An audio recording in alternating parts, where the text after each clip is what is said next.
제명으로 불끄려 했지만 즉시 재심 청구 반발. 김병기 의원이 버티는 이유는 뭘까요? 오늘 최고의 전문가들께 그 질문도 드려보겠습니다. 일단 현장의 목소리 들어보시죠. 김병기 의원입니다.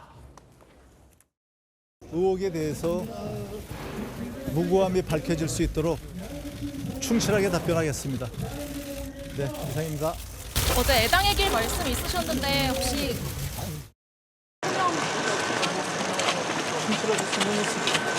시간이 길어졌는데 가장 즉흥적으로 소명하신 부분 어떤 부분이실까요? 징계 시효 관련해서 말씀하셨을까요? 김병기는 빈투장 나가라!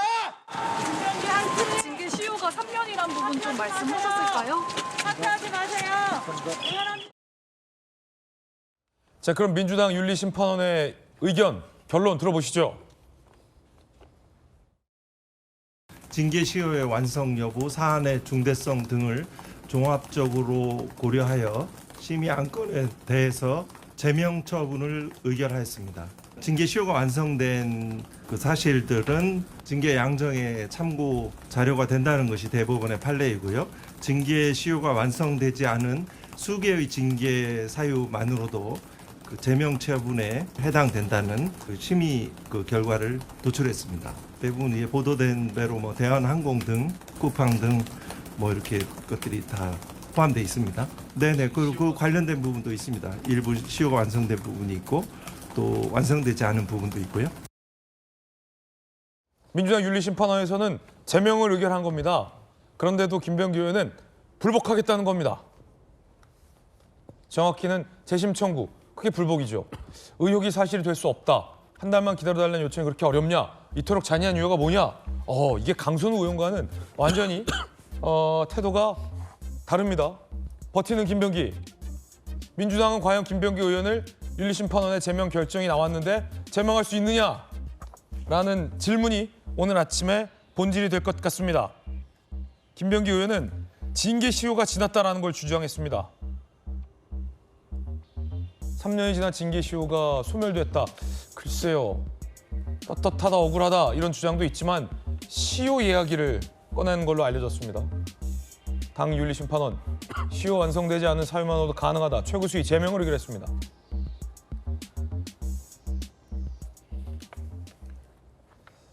앞서 윤리심판위원장의 이야기를 들으면 다 들어가 있어요. 쿠팡, 대한항공, 공천헌금 다 들어가 있다는 겁니다.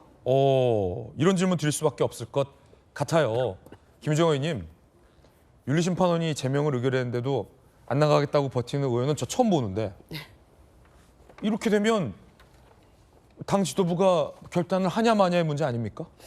그렇습니다. 지금 이제 윤리심판원의 결론이 어젯밤에 늦게 내려졌기 네. 때문에 1월 15일 날 의원총회를 통해서 아마 이제 징계 결론을 내릴 것 같아요. 그러니까 과반수가 필요한데 네.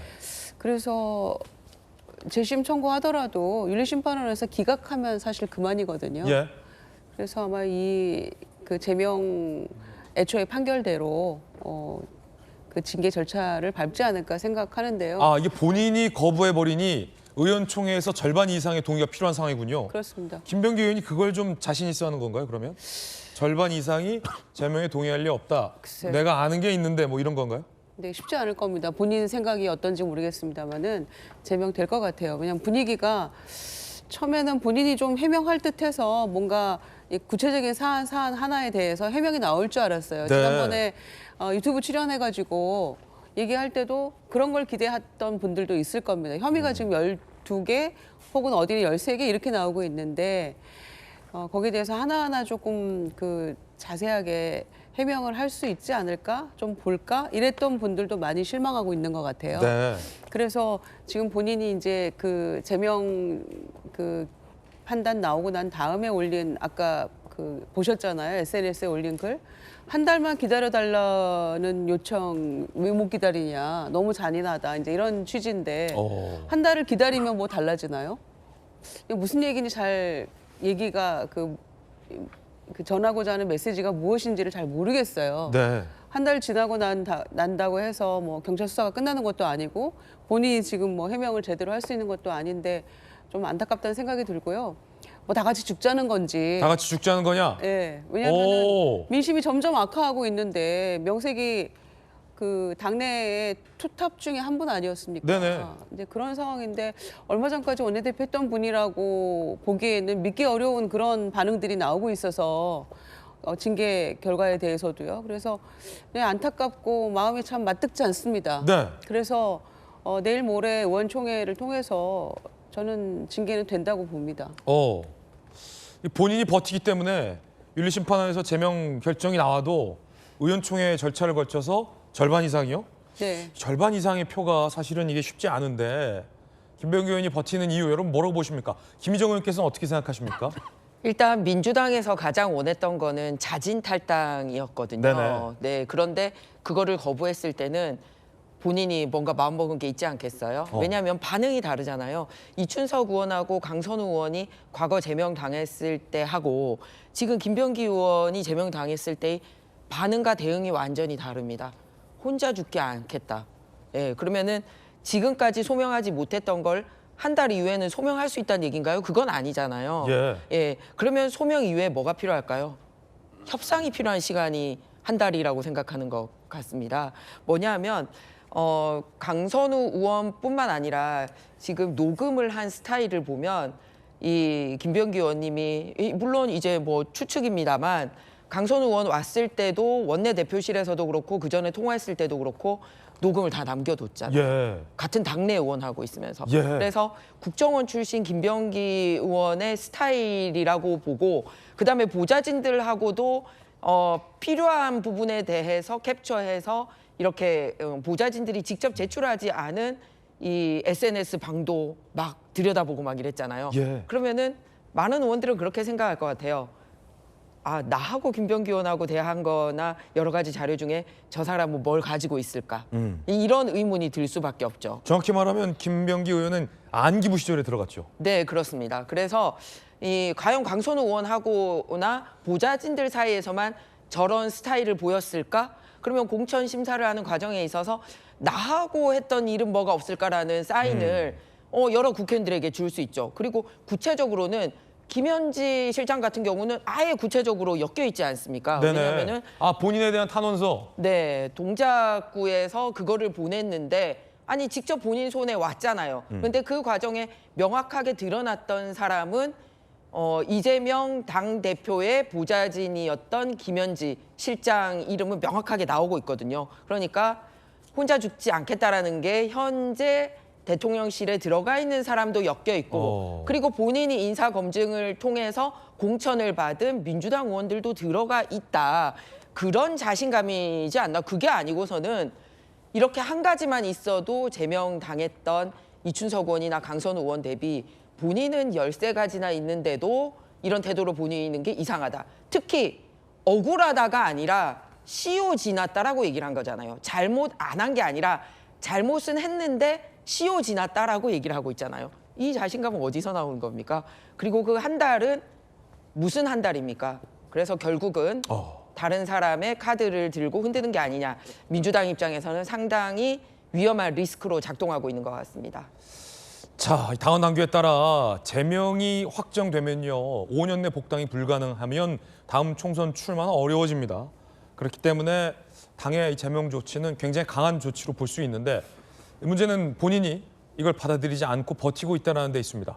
김유정 의원께서는 다 같이 죽자는 겁니까? 라고 말씀하셨고 김유정 의원께서는 나만 죽을 수 없다는 거냐라고 말씀하셨습니다. 같은 차원이죠. 여러분 어떻게 생각하십니까? 두 분 다 개인 견해 주신 거고요. 김광삼 변호사님. 지금 김병기 의원에 대한 의혹이 많아요. 보좌관 갑질로 시작했어요. 그리고 본인의 어떤 가족 일, 아들 일에 보좌관을 사적으로 동원했다라는 의혹 거의 뭐 확정적으로 나왔죠. 거기에 구의원들로부터 이른바 불법 정치 자금을 받았다라는 의혹이 제기된 바도 있고 그다음에 대한항공 호텔로부터 향응을 제공받았다. 쿠팡과 함께 호텔에서 식사를 제공받았다 등등 의혹이 상당히 많은데도 불구하고 안 나가겠다라고 버티는 최유의 사태. 여러분 어떻게 보십니까? 앵커가 굉장히 머리가 좋으시네요. 저는 감사합니다. 김병기 의원의 의혹을 다 기억을 못해요. 예. 이게 한두 개가 아니고 뭐 13개, 뭐 한 20개 돼서 뭐 저도 방송을 많이 하고 있습니다만 헷갈릴 때가 굉장히 많이 있거든요. 근데 아주 명확하게 기억을 다 하고 계시네요. 감사합니다. 그런데 지금 김병기 의원 하는 행태를 보면 어떻게 보면 이제 발버둥을 치고 있다 그런 생각이 들어요. 어떻게 보면 굉장히 꾸질꾸질하다는 생각도 들고 뻔뻔스럽다는 생각이 들고 또 한편으로는 좀 약간 불쌍하다는 생각도 들긴 합니다. 어떻게든지 한번 살아봐야겠다. 사실 이번에 탈당할지 제명을 해버리면 이제 다음 국회의원 출마 못 하거든요. 못한다. 그럼 정치 생명이 이제 끝나는 것인데 저렇게 살아남기 위해서 정말로 발버둥 치는 모습을 보면 좀 약간 뭐 애잔한 마음도 없지 않아 있어요. 비판을 많이 하면서도. 그런데 이제 윤리심판원 자체는 사실은 민주당의 국회의원들의 어떤 손을 떠난 자리잖아요. 예. 뭐 독립적으로 하진 않지만 뭐 그 안에서 국회의원들이 어떤 뭐라 그럴까 자기들이 거기에 대해서 어떤 짐을 지고 하는 자리는 아니에요. 그러니까 윤리심판에서 제명 결정하면 이걸 바라보고 있는 다른 민주당 의원들은 편할 거예요. 예. 나는 김병기 너를 구하고 싶었는데 아니 독립적인 윤리심판에서 너를 제명한 거야. 그러니까 우리는 저 뭐지 관련이 없어. 그러니까 혹시 나에게 어떤 것이 있다 하더라도 그건 좀 잘 좀 지켜줘. 뭐 그런 뉘앙스가 될 수도 있다 저는 그게 봐요. 예. 그 뭐 사실은 뭐 나중에 두고 봐야 알겠지만. 그런데 이게 의원총회로 가서 결정되면 그렇죠. 근데 의원총회 가면 사실은 이제 굉장히 의원들이 고민을 많이 하겠죠. 그래서 김병기 의원과 관련된 부분이 나왔을 때 특히 강선우 의원하고 녹취한 내용을 보고 많은 국회의원들이 뜨악했을 거예요. 그래놓고 과거를 생각했을 거랍니다. 했을 거예요. 왜냐하면 김병기 의원이 그냥 일개 의원이 아니에요. 원내대표였고 특히 지난 비명 행사 뭐 친명 행제할 때 그때 공천의 검증위원장을지 아주 핵심적인 역할을 했잖아요. 그러면 누구 하나라도 부탁을 안 할 수밖에 없는 상황이 된단 말이에요. 네. 그러면 내가 부탁했는데 이거 녹취하고 있는 거 아니야? 저 이제까지 하는 걸 보면 녹취하고 있었던 거 아니야? 이제 그런 우려를 할 수는 있죠. 그게 뭐 범죄의 영역이 됐건 아니면 뭐 도덕의 영역이 됐든 간에 이제 그렇지만 지금 아무리 자신이 뭐 제가 볼 때는 뭐 굉장히 떳떳하다고 한 달간 여유를 달라고 하는데 왜 한 달간일까? 제가 곰곰이 생각해 보니까 이제 이슈를 뒀거든요. 그러면 한 달 정도 되면 잠잠해질 거고 또 다른 게 터질 것이다. 그러면 자기는 이제 살아날 수 있다 생각하니까 지금은 시간 끌기밖에 없다 이런 생각을 하고 있는 것 같아요. 그런데 지금 뭐 13개, 14개인데 지금 계속 나오고 있잖아요. 수없이. 그래서 아무리 시간 끌려고 해도 민주당 입장에서는 같이 가기는 굉장히 어려운 그런 상황이 왔다 이렇게 보고 우리가 이제 이 상태에서 두고 볼 수 있는 건 딱 두 가지죠. 하나는 정말로 재심을 청구해서 과연 정청래 대표가 비상징계를 할 것인가. 비상징계 할 것인가? 두 번째는 의원총회에서 과연 과반수로 의결이 될 것인가. 이제 그걸 보면 민주당이 왜 이렇게 김병기 전 원내대표에 대해서 어떻게 보면 탈당하라고 구걸하다시피 하는 거거든요. 근데 강선우나 이춘수 의원은 어땠어요? 하루 이틀 만에 다 탈당했는데도 제명을 시켰거든요. 그러면 뭔가 김병기 의원과 관련해서는 뭔가 아킬레스건이 있지 않느냐. 그런 의구심을 지워버릴 수 있는 가늠대가 의원총회하고 그다음에 대표의 비상징계와 관련된 부분이다. 저는 그렇게 봅니다. 네. 비상징계. 과연 정청래 대표는 비상징계 할 것인가? 민주당 의원들은 동료 의원 감싸기를 하지 않고 윤리심판원의 판결대로 제명에 찬성을 할 건가? 아니면 찬성 의원 정족수가 부족해서 제명이 안 되느냐? 이건 또 초유의 일이거든요. 의원들 마음은 의원들에게 달렸기 때문에 이야, 이거 어떻게 될지 좀 지켜봐야 될 것 같아요. 그런가 하면 차남이 이 대표 대통령 캠프에 합류했는데 전직 보좌관은 아빠 찬스를 써서 스펙용으로 대선 캠프에 참여시킨 것 아니냐라는 주장을 했습니다.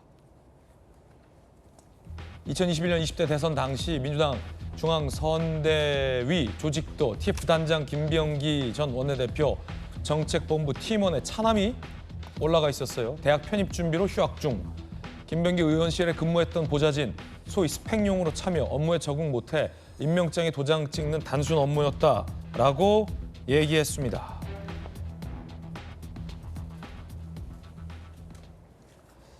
차남이 이른바 스펙 쌓기로 아빠 찬스 쓴 거 아니냐라는 의혹인데,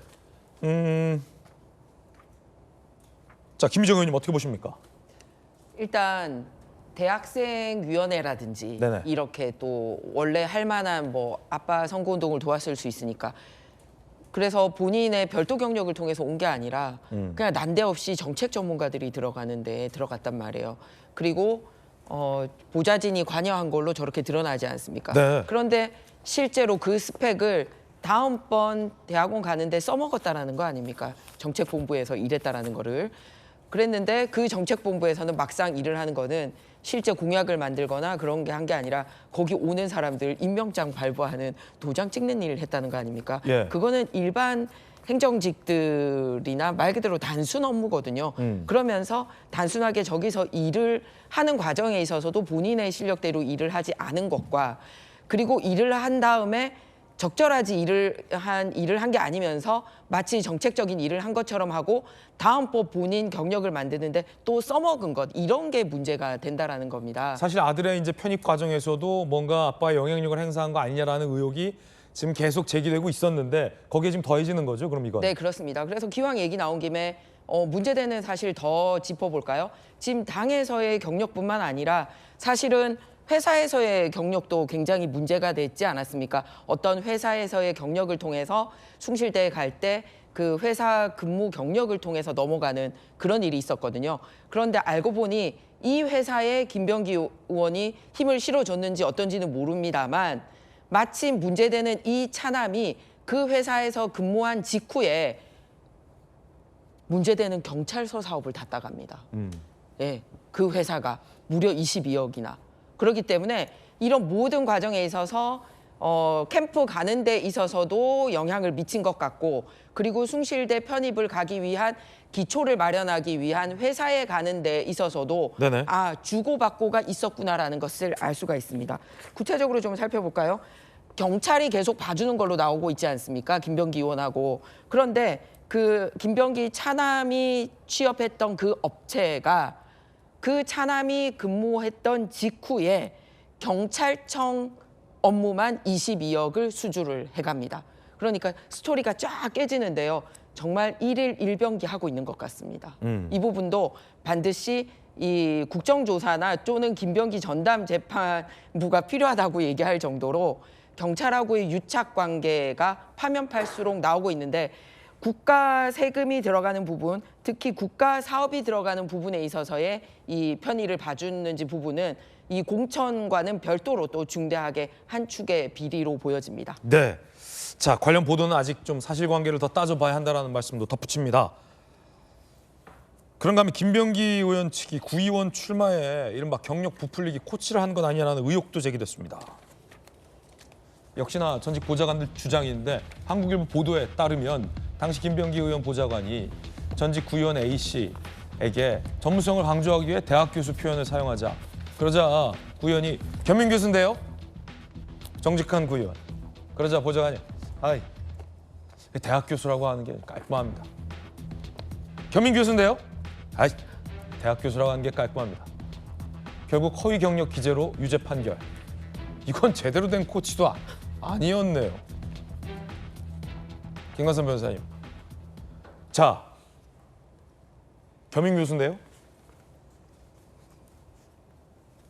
그 지금 저게 이제 경력 자체에 대해서 이제 그 일반적으로 이제 선거법이 굉장히 어려워요. 그래서 전에 보면 이제 검사들도 사실은 이제 선거 관련 업무를 맡게 되면 선거법 정말 자세히 읽어보고 헷갈릴 때가 많이 있거든요. 네네.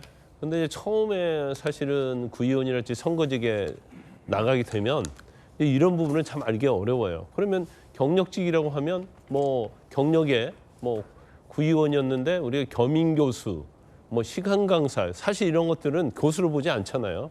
그리고 거기서 교수는 이제 전임 교수, 정교수, 조교수 이제 이런 교수를 의미하는 건데 아니 그 경력에 그냥 겸임 교수라고 쓰면 돼요. 그렇죠. 겸임 교수라고 쓰면 되는데 정 교수보다 더 낮거나 높거나 하는 문제가 아니라 이제 정확히 쓰라는 취지인 거죠. 그럼 일종에 보면 공천을 김병기 의원이 공천을 줬잖아요. 그런데 겸임 교수라고 하니까 이거 교수 아닌데요 하니까 그냥 교수 쓰라. 그렇게 보좌관이 얘기했다는 거 아니에요. 그러니까 그 경력 이런 것까지 과연 이렇게까지 막 개입을 하면서까지 이거 했을까라는 생각이 드는데 지금 계속 문제되는 것 중에 하나가 이제 공천 관련해서 이제까지 명확하게 진술서 쓴 사람이 2명이잖아요. 그럼 그 중에 1명은 이미 경찰서 가서 나는 졌다고 얘기를 하고 있어요. 그러면 자기가 졌다고 하면 자기도 처벌 가능성이 있고 앞으로 정치하기 어려운데 졌다고 얘기한다면 그 사람의 말을 우리가 믿을 수밖에 없는 거잖아요. 자기의 불이익이 돌아오는데 그러면 사실 뭐 차남뿐만 아니라 지금 구의원 뭐 출마자들 또 지금 뭐 최근에 다시 불거지는 것이 다른 구의원 출마자들부터도 공천원금을 받았다는 내용이 계속 나오고 있단 말이에요. 네네. 그러면 이분이 국회의원이라는 직위 자체를 무엇을 수단으로 삼기 위해서 이걸 국회에 출마하고 정치를 하는가? 그것이 제가 볼 때는 상당히 이제 명확해지고 있다 이렇게 보여져요. 그러면 가족의 어떠한 뭐 법인카드를 써가지고 가족의 평화나 또 차남을 편입시키기 위해서 했던 어떤 직권 남용적인 요소들, 더군다나 뭐 인천까지 구의원들까지 데려갔다는 거 아니에요. 그러면 사실 이 어떤 본인 자체의 어떤 부패의 끝이 어디인가를 모르겠어요. 한 달 여유 달라고 하는데 제가 볼 때는 계속 나올 것 같거든요. 그래도 굉장히 좀 꾸질꾸질한 모습을 보인다고 제가 말씀을 드렸는데 이제 선거 관련해서도 이분이 다선 의원 아닙니까? 그러면 이제까지 나온 거 이외에도 좀 더 많은 것들이 나올 가능성이 크다. 그러면 이제 민주당에서는 굉장히 탈당을 바라고 있는 것 같은데 이제 탈당도 절대로 하지 않겠다고 버티고 있으니까 이게 종말의 끝이 어딘지를 잘 모르겠어요. 김관선 변호사의 개인적인 견해 전해드렸습니다.